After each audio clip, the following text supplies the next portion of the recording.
there. I'm here to talk to you about my vision for a Próspera Mesh Network. All right, what is a mesh network? A mesh network, as opposed to a traditional network, is a group of devices that talk to each other peer-to-peer. The vision for this is that we can have a highly interconnected smart city and enable an Internet of Things economy. We can have gates that have smart access control. We can have temperature sensors, smart farming, and we can have payments that don't require internet for those that don't have cell plans or mobile data when they come here. A big problem that crypto payments have faced historically is that people go to these far off places where they use crypto, but they don't have any internet because they're tourists. Mesh networking will allow Próspera to have their own infrastructure,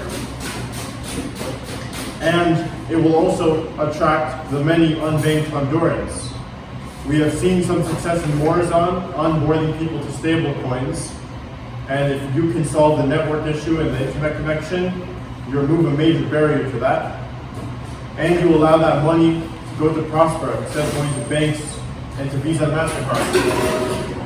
The plan, sorry for the spacing, is to use LoRaWAN, low power, wide area. This does not take much power. Small radios smaller than a phone with a little battery pack can last for days or months, relaying messages very easily and for long distance. People have even put this technology into satellites, letting you relay something from a tower into space anywhere in the world. It lets Próspera be a truly, I don't want to use the S word, I'm not going to say sovereign, but independent city, unreliant on the legacy infrastructure that, if you've tried to work on your presentation right now, we see is slightly struggling. Why LoRa? It uses open frequencies that are unregulated in most countries. It's cheap to set up, and like I mentioned, low power. Why mesh? Cutting edge city needs cutting edge tech. And like I said, infrastructure, and it allows reinvestments. And I believe that's it.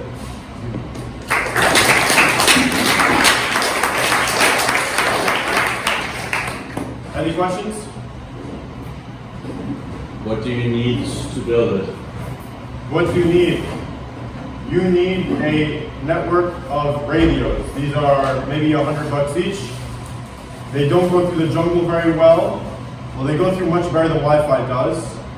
For something like Próspera, maybe 10 could cover the entire city. And we're talking minimal costs. And it also allows you to take lots of the load off the Wi-Fi network. What about the user experience? How would it work on the front end for the users? For the users, for smartphones, those devices can either output a Wi-Fi or a Bluetooth network that you can join to interact with apps, or for something like a smart gate, that gate could connect directly to the radio, and then your access card would just be a RFID card. Is this like a centralized or decentralized network? And if it's decentralized, how do you make sure that no one infiltrates and very easily? It is decentralized, but it's also encrypted. So Próspera sets up the radios, they have their keys on them, and until someone finds a way to break the encryption that the whole world depends on, that system is secure. But anyone is free to put their own relay or their own? Well, anyone can act as a relay, but the messages are end-to-end encrypted.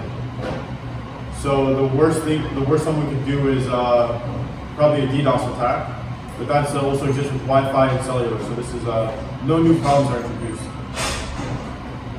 Has your license has been implemented? On a wide scale, no. Part of the problem is regulatory. In a place like Próspera, you could use higher frequencies and get more bandwidth. This is one major advantage. Like Nicholas mentioned before, 4D property in the legacy environments, the digital spectrum is highly regulated and the innovation is stifled. Do you want to do it? Yes, I do want to do it. Okay, sounds awesome. Think we should make it happen? Yeah, let's do it. All right.